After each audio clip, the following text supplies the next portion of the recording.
Sa isang madilim na gabi ng Setyembre 14 ng taon 2023, sa lumang bahay sa barangay San Isidro, lungsod ng Antipolo, isang lihim na matagal nang nakatago ay muling nasilayan.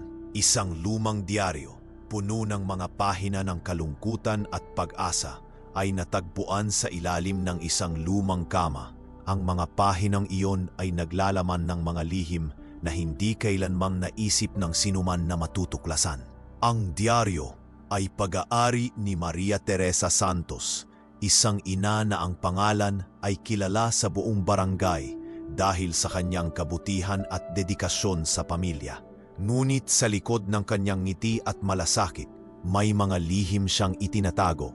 Ang mga lihim na ito ay naglalaman ng mga kwento ng sakripisyo, pagluha, at mga desisyong nagbago ng kanyang buhay at ng kanyang pamilya. Isang linggo bago ang kanyang pagkawala, si Maria Teresa ay nakita sa barangay hall, nag-uusap kay Kapitan Juan de la Cruz tungkol sa isang hindi matukoy na suliranin.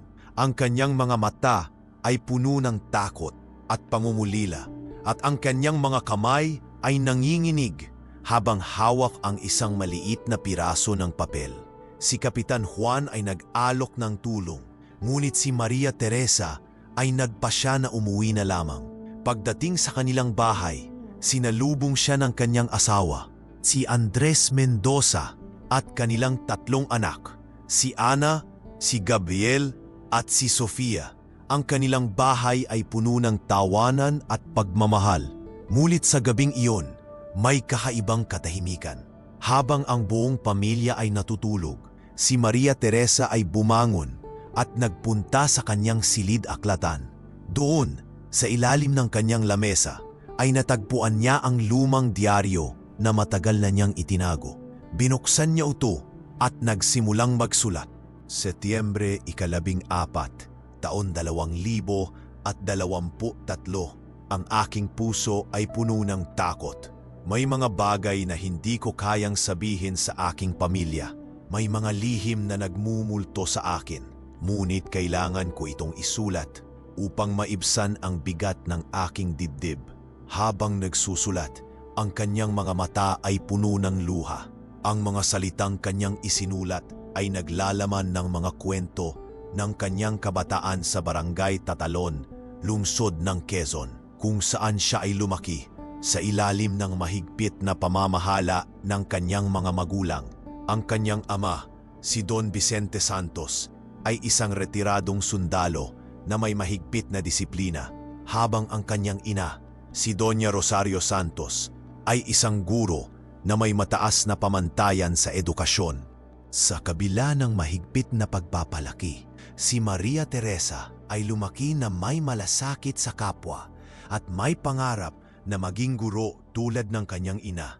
Ngunit ang kanyang buhay ay nagbago nang siya ay makatagpo ng isang binata mula sa barangay San Isidro, si Andres Mendoza. Si Andres ay isang masigasig na kabataan na may pangarap na maging inhinyero. Ang kanilang pagmamahalan ay nagsimula sa isang simpleng pag-uusap sa ilalim ng puno ng mangga sa harap ng kanilang paaralan. Ang kanilang relasyon ay naging lihim sa kanilang mga magulang. Ngunit sa kabila ng lahat, sila ay nagpatuloy. Noong Disyembre 14 ng taon 2001, sila ay nagdesisyon na magpakasal sa isang simpleng seremonya sa simbahan ng San Isidro. Ang kanilang kasal ay puno ng pagmamahal at pag-asa para sa hinaharap. Pagkatapos ng kanilang kasal, sila ay nanirahan sa isang maliit na bahay sa barangay San Isidro, kung saan nagsimula silang magbuo ng kanilang pamilya. Si Maria Teresa ay nagturo sa lokal na paaralan, habang si Andres ay nagtrabaho bilang isang inhinyero sa isang kumpanya sa Makati. Ang kanilang buhay ay puno ng pagsusumikap at pagmamahal. Ngunit sa kabila ng kanilang masayang buhay, may mga pagsubok na dumating. Noong Mayo 11 ng taon 2014, si Andres ay na-diagnose na may malubhang sakit. Ang balitang ito ay nagdulot ng matinding kalungkutan kay Maria Teresa. Ang kanyang asawa, ang kanyang katuwang sa buhay, ay unti-unting nawawala. Habang si Andres ay nagpapagamot, si Maria Teresa ay nagsikap upang matustusan ang kanilang mga pangangailangan. Siya ay naghanap ng mga karagdagang trabaho, nagbenta ng mga lutong bahay na pagkain, at nag-alaga ng mga bata sa kanilang barangay. Ang kanyang mga noong Setyembre 14 ng taon 2015, si Andres ay pumanaw. Ang kanyang pagkawala ay nagdulot ng matinding kalungkutan kay Maria Teresa.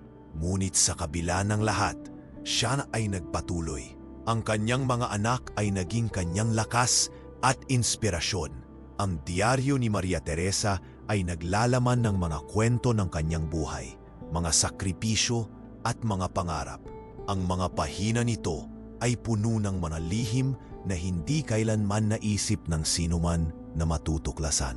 Ngunit sa kabila ng lahat, ang kanyang kwento ay isang patunay ng lakas ng isang ina, ng kanyang pagmamahal sa pamilya at ng kanyang walang katapusang pag-asa para sa hinaharap. At sa huling pahina ng kanyang diaryo, may isang mensahe na iniwan ni Maria Teresa. Sa mga darating na henerasyon, sana'y magsilbing gabay ang aking kwento, na sa kabila ng lahat ng pagsubok, ang pagmamahal at pag-asa ay laging magtatagumpay. Ang diaryo ni Maria Teresa ay natagpuan ng kanyang apo, si Andrea Santos, sa isang lumang kahon sa atik ng kanilang bahay sa Barangay San Isidro. Ang mga pahina nito ay puno ng mga kwento ng sakripisyo, pagluha at pag-asa. Ngunit higit sa lahat, ito ay isang patunay ng walang hanggang pagmamahal ng isang ina sa kanyang pamilya. At sa bawat salitang isinulat ni Maria Teresa, ang kanyang kwento ay patuloy na nabubuhay, nagbibigay inspirasyon sa bawat henerasyon na dumaan at darating. Sa mga susunod na araw, si Andrea Santos na apo ni Maria Teresa ay hindi makapaniwala sa kanyang natagpuang diaryo. Ang bawat pahina ay parang bumabalik sa nakaraan. Bawat salita ay puno ng damdamin at lihim na hindi niya alam na umiiral sa buhay ng kanyang lola. Habang binubuksan niya ang pahina na may petsang Hulyo 13, taon 2021, ang kanyang puso ay tila kumukulo sa halong kaba at kuryosidad. Dito, nagsimula ang unang malalim na pagbabalik sa mga pangyayari na nagbago sa buhay ni Maria Teresa magpakailanman. Nung araw na yon, nakatanggap si Maria Teresa ng isang lihim na sulat mula sa isang dating kaibigan mula sa Barangay Tatalon, isang babaeng kilala bilang Rosa na matagal nang hindi niya nakakausap.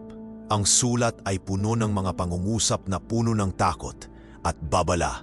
Maria Teresa, may mga bagay na kailangan mong malaman. Ang iyong pamilya ay hindi ligtas sa mga lihim ng nakaraan. Mag-ingat ka.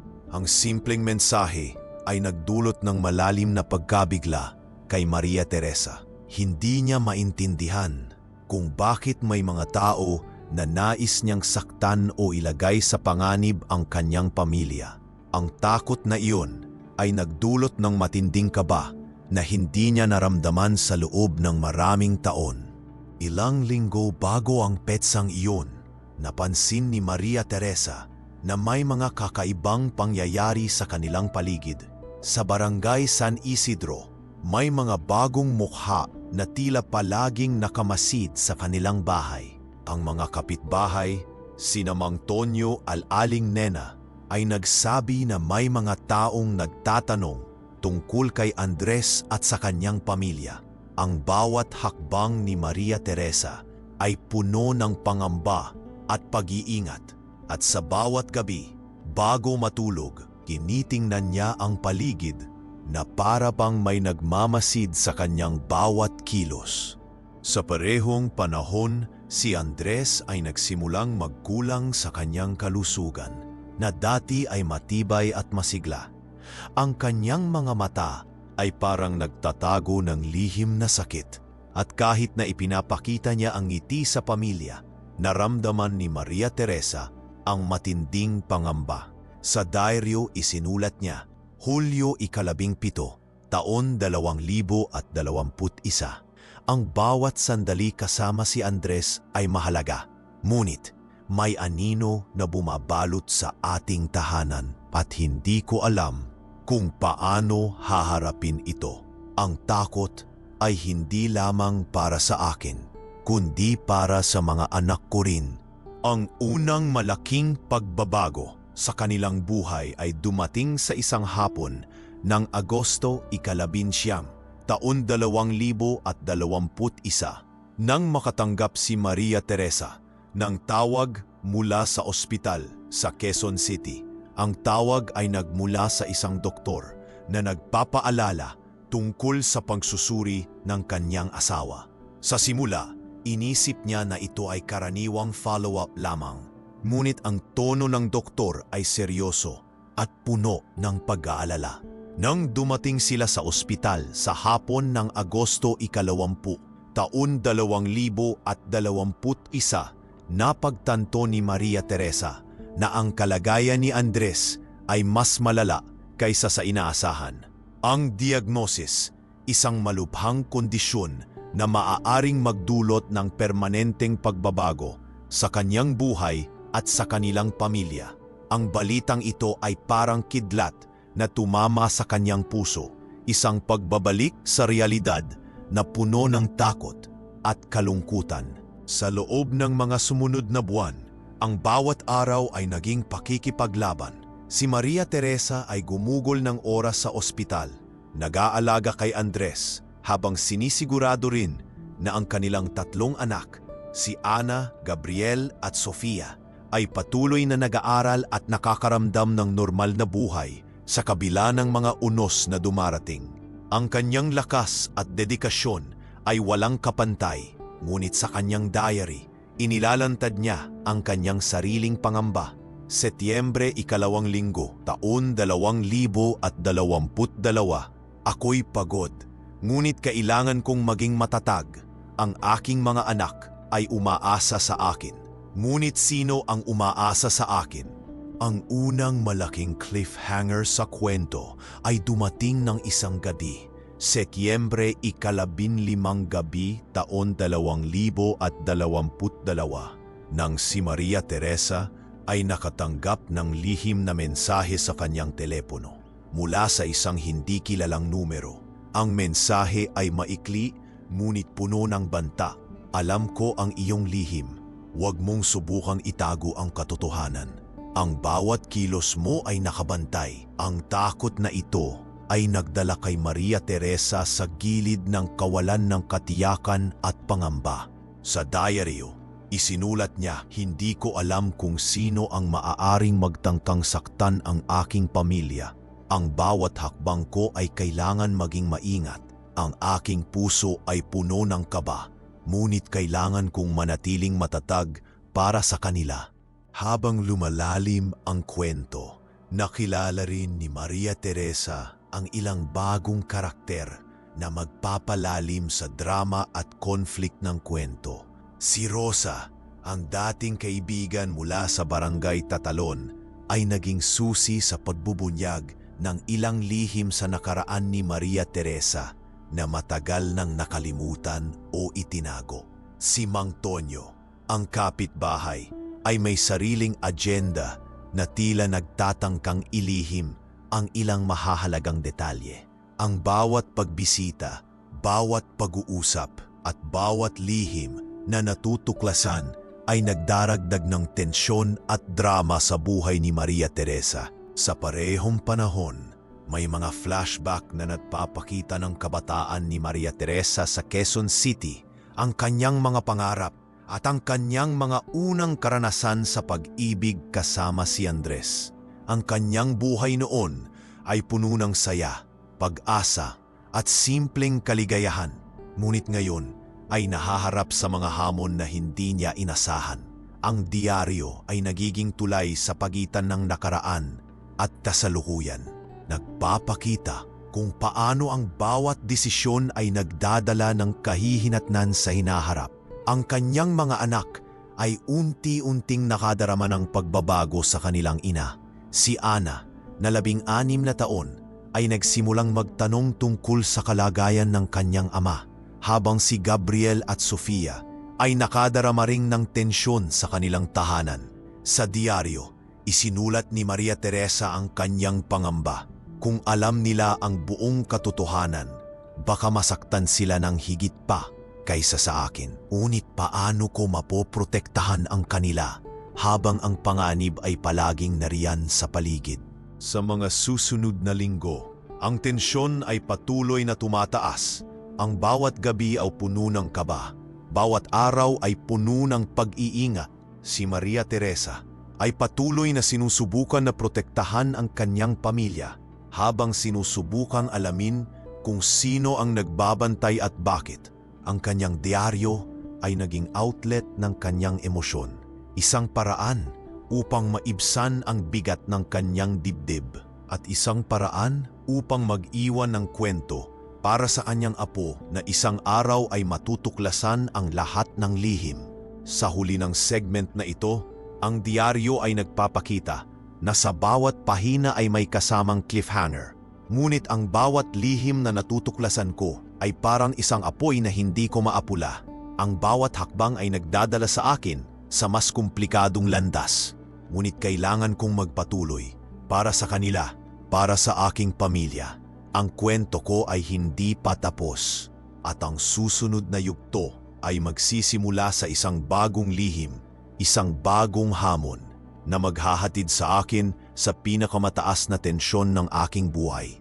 Noong Oktubre 2 linggo, taon 2022, ang buhay ni Maria Teresa ay muling nagbago sa isang hindi inaasahang paraan. Habang siya'y naglilinis ng lumang kabinet sa kanilang tahanan sa Barangay San Isidro, Quezon City, napansin niya ang isang maliit na sobre na hindi niya natatandaan kung kailan niya huling nakita. Ang sobre ay may nakasulat na pangalan niya sa likod at walang sender. Nang buksan niya ito, isang matinding pagkabigla ang bumalot sa kanya. Ang laman, lumang litrato ng kanyang pamilya, kasama si Andres at ang kanilang mga anak. Ngunit may isa pang tao sa larawan na hindi niya maalala. Ang pagkakaroon ng larawan ay nagdulot ng isang damdamin ng pangamba at pagkalito. Sino ang taong ito at paano siyang napasama sa kanilang pamilya? Ang misteryo ay parang kidlat sa kanyang puso at sa diaryo niya isinulat, Oktubre 2 linggo, taon 2022. Ang larawan ay tila may sariling buhay, may lihim na sinusubukang ihayag. Hindi ko alam kung handa ako sa katotohanan na ito, ngunit alam kong kailangan kong malaman.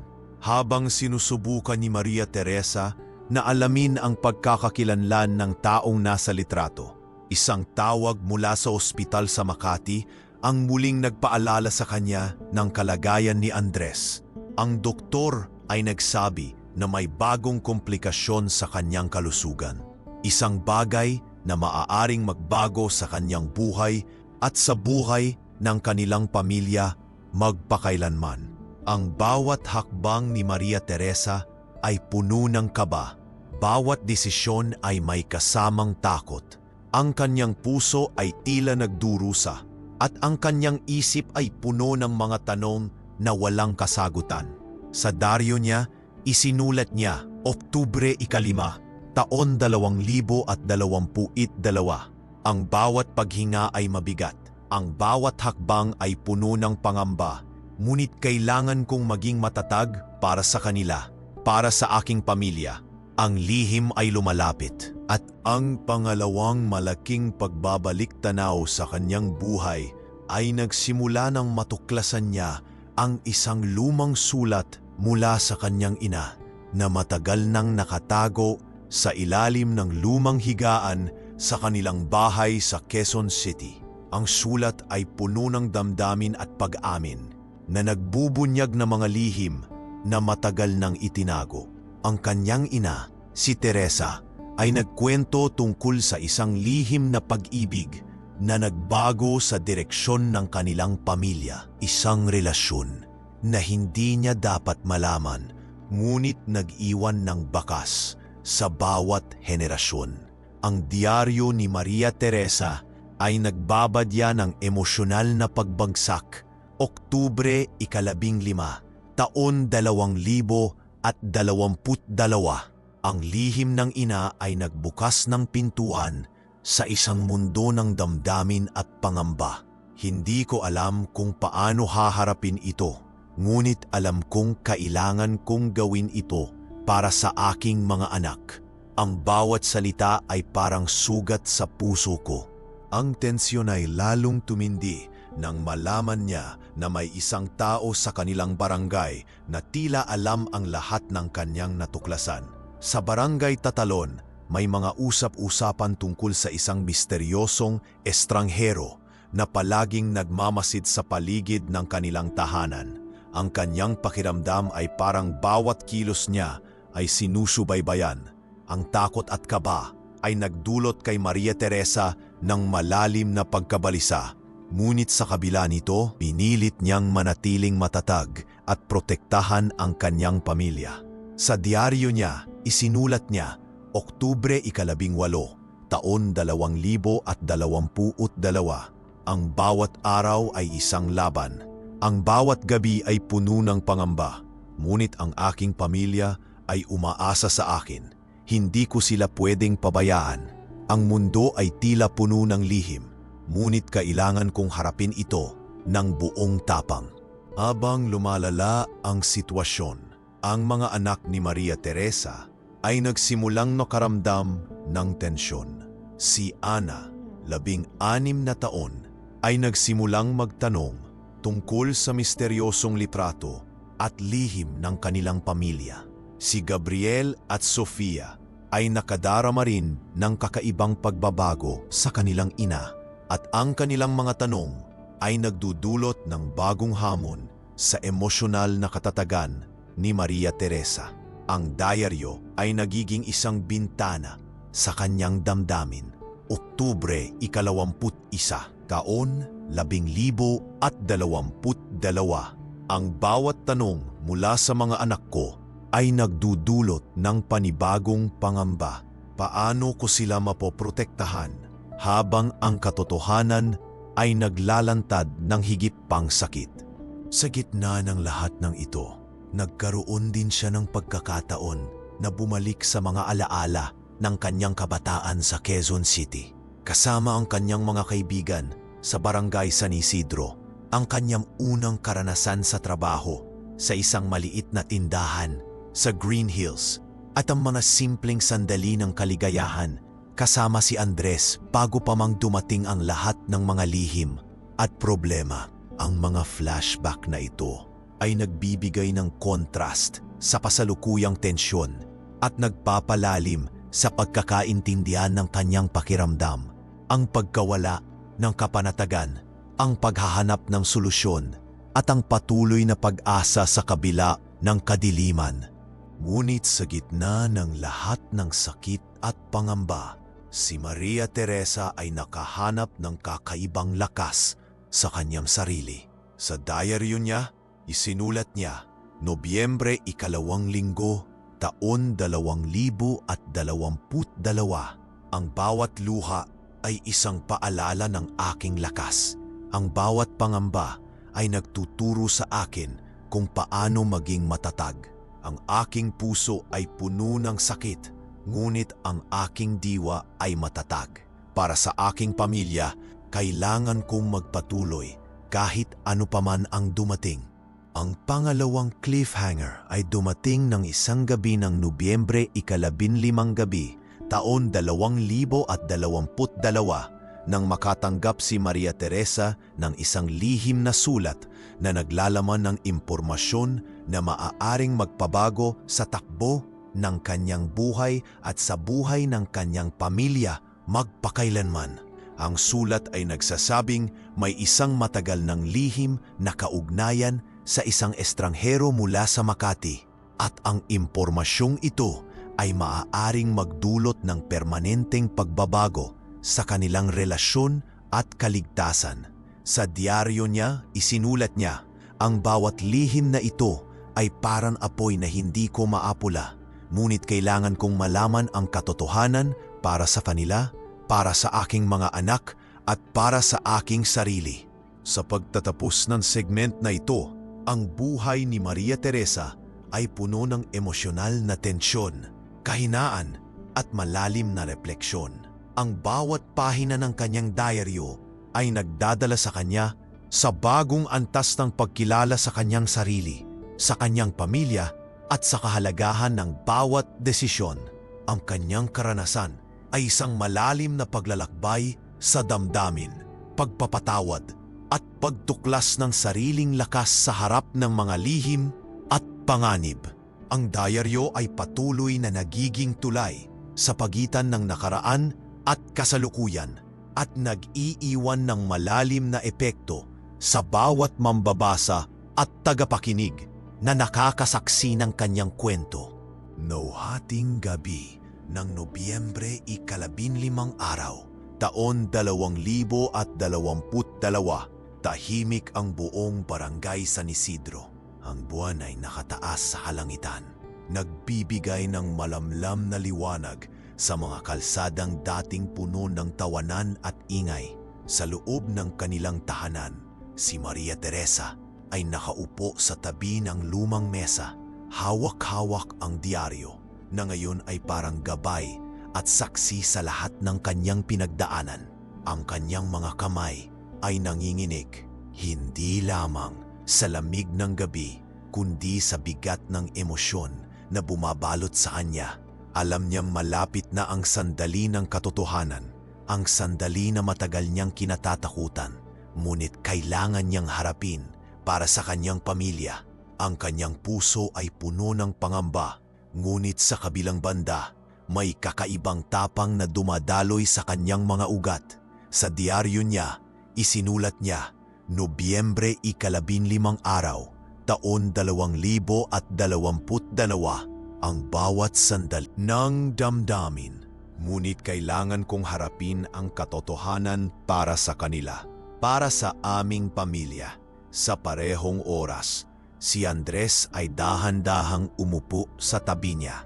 Ang kanyang mukha ay nagpapakita ng pagod, ngunit ang mga mata niya ay puno ng pagmamahal at pagkakaintindihan. Magkasama nilang tiningnan ang lumang litrato at ang lihim na sulat mula sa estranghero sa Makati. Ang hangin sa silid ay puno ng tensyon, ngunit may kasamang tahimik na pag-asa. Alam nilang ang susunod na hakbang ay magpapasya sa direksyon ng kanilang buhay, ngunit handa silang harapin ito ng magkasama.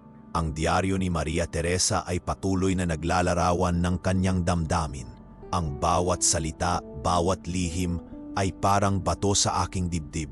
Ngunit sa tabi ni Andres, naramdaman kong may lakas pa akong matitira.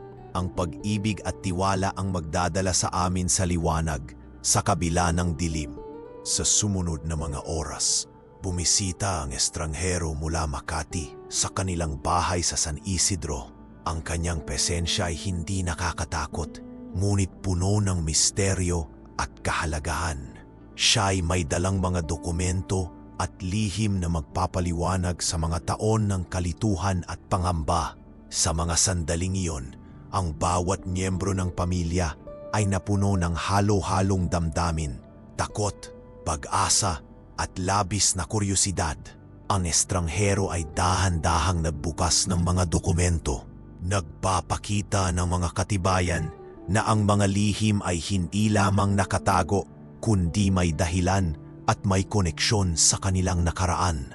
Ang diaryo ni Maria Teresa ay nagpatuloy, Nobyembre 15 gabi, taon 2022. Ang bawat detalye ay naglalantad ng katotohanan na matagal nang pinipigilan. Ang bawat salita ay parang apoy na naglilinis sa lahat ng pag-aalinlangan. Sa wakas, nakikita ko ang liwanag sa dulo ng landas na ito.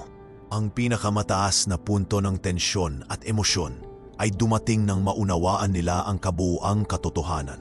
Ang estranghero mula Makati ay isang kamag-anak na matagal nang nawalay sa pamilya na nagdala ng impormasyon tungkol sa nakaraang mga desisyon ng kanilang lolo at lola na nagbago ng takbo ng pamilya. Ang bawat detalye ay nagdulot ng malalim na panunawa sa kanilang sitwasyon at sa parehong oras, nagbukas ng pagkakataon para sa pagpapatawad at muling pagbabalik loob. Ang diaryo ni Maria Teresa ay puno ng damdamin.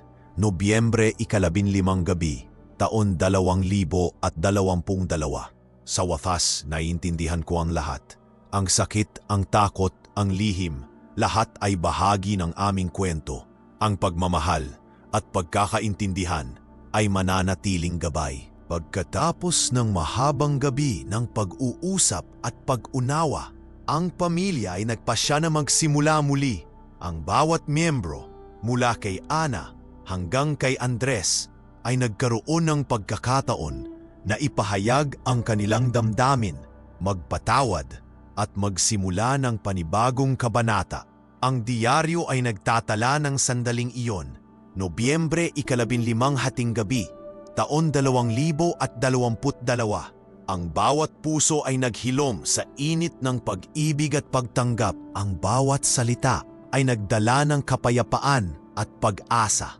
Ang aming pamilya ay muling buo at sa wakas, ang lahat ng lihim ay nagbigay daan sa liwanag.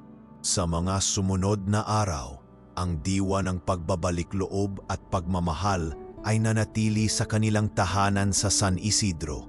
Ang mga simpleng sandali, pagkain sa hapagkainan, tawanan sa sala, at pag-aalaga sa mga anak ay naging mas makabuluhan sapagkat alam nilang ang bawat sandali ay isang regalo matapos ang mga taon ng pangamba at lihim.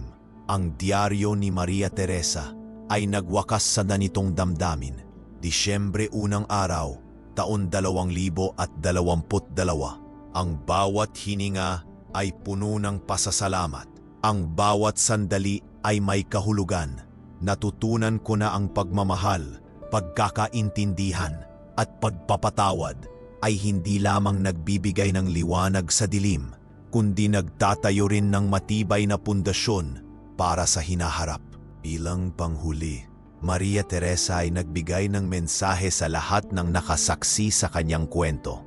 Ang tunay na pagmamahal ay hindi nawawala. Ang pagpapatawad ay nagpapalaya.